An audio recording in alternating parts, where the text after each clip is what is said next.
welcome to my channel Glowing Angel. I am Shomita and my channel is based on makeup, beauty, fashion, art, nail art, skincare, etc.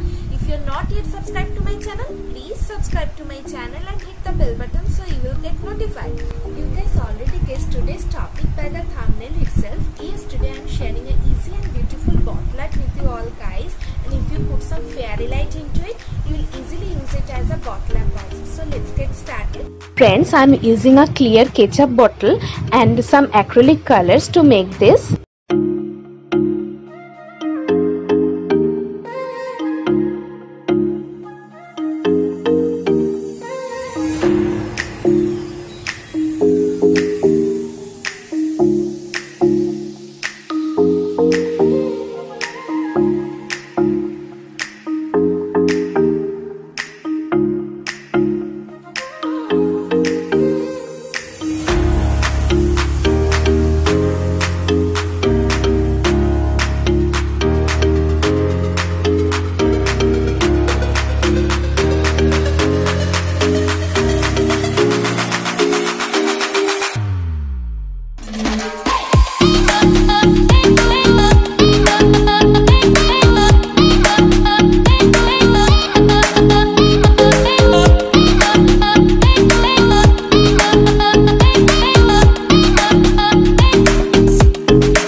So friends, this is done now and I already put some fairy lights into it.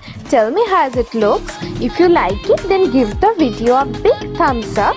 Share it with your friends and family, and please subscribe to my channel. It's absolutely free, and if you wanna try it at your home, please let me know in the comment section and share the picture directly into my Instagram profile glowingangel.5. So be safe during the lockdown, and I will meet you in my next video. Till then, take care. Bye bye.